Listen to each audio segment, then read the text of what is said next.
Where did you come up for the idea for the app? Because I'm tired of Slack, and I use an app called Vanish at my 40-hour a week job. This seems like a much easier way to get the data someone might need to make a decision. You know, Adam, we all watched what was essentially a ridiculous circus of decisions made by many leaders during COVID. And when we were thinking of this platform, we thought how horrible it is to be a leader and not be able to engage with your stakeholders and shape decisions that meet their wants and needs so that you don't get in trouble, so that you don't make bad decisions. And we, as just consumers in the public of the world and dealing with our municipalities or our schools or whatever community center, religious institutions, there's this detachment that we feel, almost a loneliness that you can feel that you really aren't participating in decision making in your community. And then these decisions get made, and sometimes you scratch your head and you think to yourself, how did this happen? And why wasn't I involved? Why didn't I have a voice?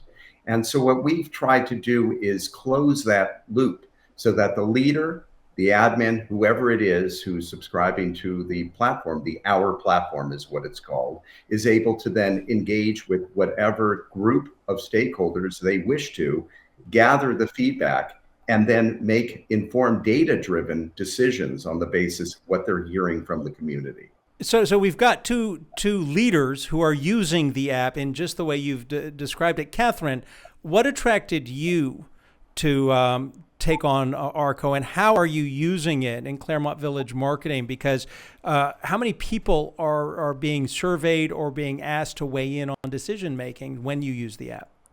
Uh, our nonprofit, we represent 300 small businesses in the Claremont Village. So we're using it just to pull them on things like how to spend money, what are their priorities, what are their top concerns, what from city government, because as a nonprofit, we're independent. So we can then advocate for them through the city. We can spend our fundraising dollars in ways that is meaningful for them. And it does give them that voice. So they feel like, wow, we've got this person that's listening to us and we can weigh in and help drive decisions. But we're primarily using it for economic development, just to get people back in the stores, get people reconnected with the village, coming downtown, going to dinner. This is sort of a post-COVID world, you know, when they're finally quitting Amazon and in these sort of reactions to billionaires, and that is all helping us with the brick and mortar business. Our plays a big part in that. I'm going to follow up with you in a second, but I want to bring Zach in because you are part of a charter school system, the Third Future Schools, 6,000 students across Colorado, Louisiana, and Texas. I have good friends who actually founded a charter school in Manhattan, and I know the difficulty they have just dealing with roughly 500 parents. You've got thousands of students across the country. How is Ourco making what you're trying to do easier? That's a great question. So it's helping us tremendously in that we can real time poll our staff, and we can find out where we're doing well, where we're doing not so well, and areas we need to improve in. So we're using that real time every single professional development day around key metrics that we value, we measure, and our staff give us that feedback, which then I, as superintendent, I'm able to work with my principals and my regional directors. And what are we doing actionable to look at their data, actually read it, make some recommended changes, have some conversations about it so that we can improve the outcomes for students and teachers and staff across 11 campuses in 3 states.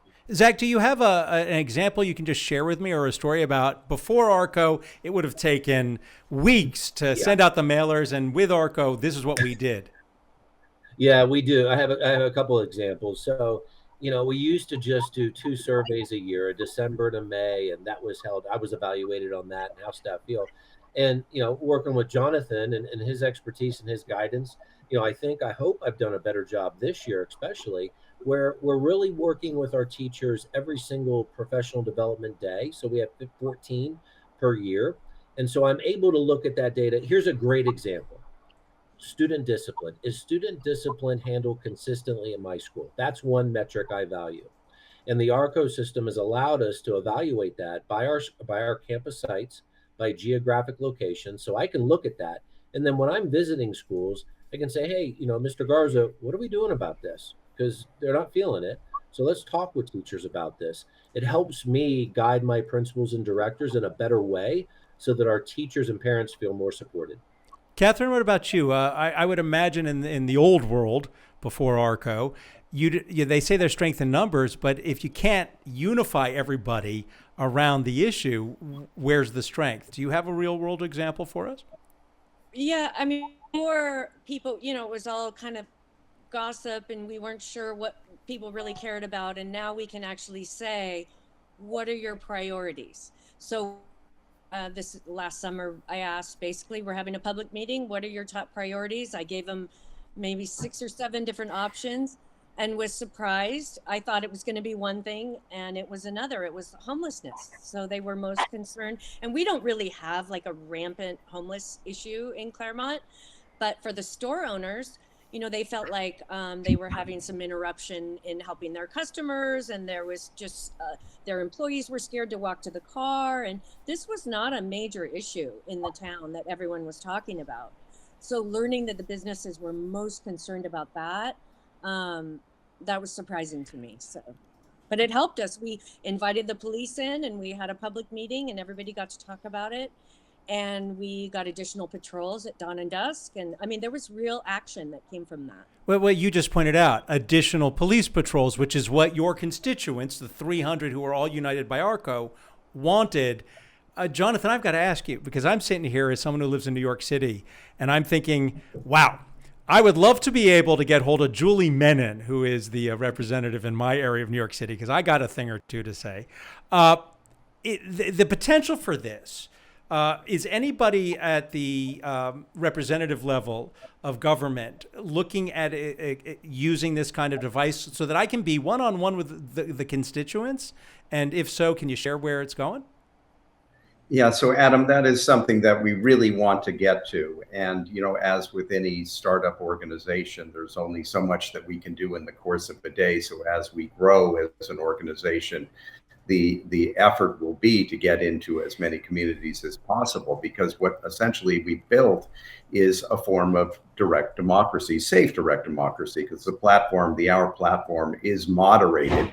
So those crazy things that happen on social media in which people cancel one another, make noises and that type of thing, that's not part of this. It's a really, it's the type of thing you get on. It feels like social media, acts like social media. But really, at the end of the day, it is a decision-making tool and a participatory decision-making tool that is positioned to be able to give leaders real-time feedback over time that they can review after they go through a series of questions on it. It's limitless polls that can happen. Mm-hmm. So, Adam, to answer your question about New York City, for instance, at one point, and unfortunately, Mayor Adams is dealing with a lot right now, but we were playing with the idea of trying to do a pilot within one of the boroughs and even the NYPD, one of the precincts. There had been a conversation around that, but I don't want to get ahead of our skis because we're not there. But that is the opportunities are massive. We lost Catherine's shot, and she might be coming back in. But Zach, let me ask you, what would you say? Because I'm thinking, I understand how this is working. And talk about direct democracy, as Jonathan just said. What would you say? I'm going to go to Capitol Hill. I used to cover people in Capitol Hill. What would you say to the members of the House of Representatives about here is an instant way for you to get direct feedback from the thousands upon thousands of people you serve in a controlled but actionable way within seconds to hours? What would you say to those people on why they might want to give this a shot? Well, you get real-time feedback, and so number one, the platform is so easy to use. The company itself, we work with them and what we want to frame and what we need to assess what we value. How does our staff feel about that? And then what are their feelings and their responses on it? I mean, the feedback we get is instantaneous. It's actionable. I then can use that, and I would say anybody could use that. So anytime that you can get real-time feedback on how your employees, your constituents, whatever organization you're running feels, and you can really measure what you value, that is critical to any mission, any organization's success.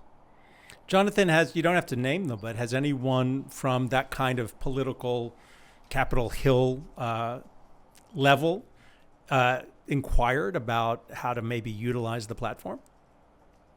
So one thing that is kind of sad is that Senator Lieberman, the famous leader who passed away, unfortunately, last year, he was aware of and we've had a whole series of advisors. In developing a platform like this, you don't just go out and build it. You have to do the market research. And we've had wonderful advisors from both sides of the aisle, presidents, congressional members, mayors, superintendents.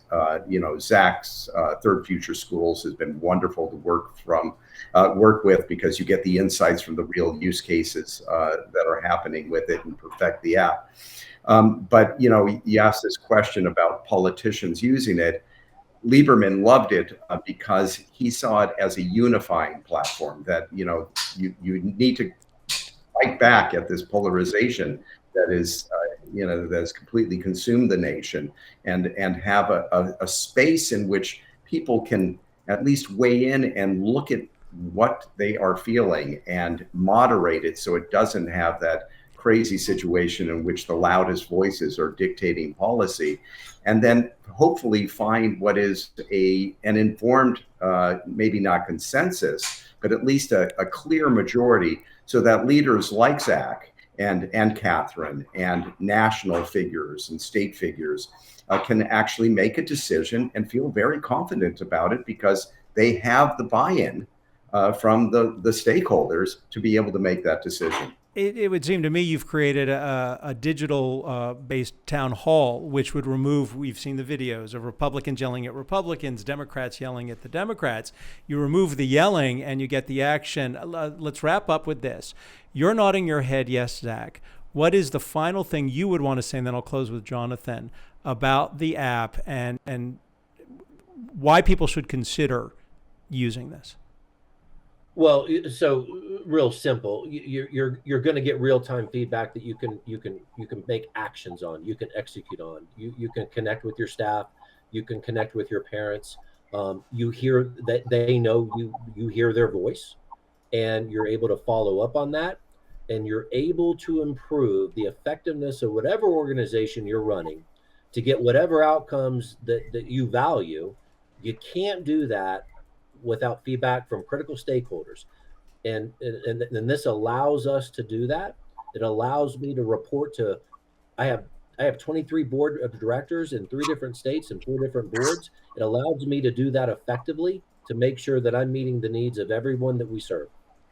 Jonathan, as we wrap up, Ourco.com, Ourco.com is where people can go to get more information. You can take a tour of the product. You can sign up for the product. But what would you like to leave people with about next steps for Ourco? I want people to know that there's this social impact initiative underway here.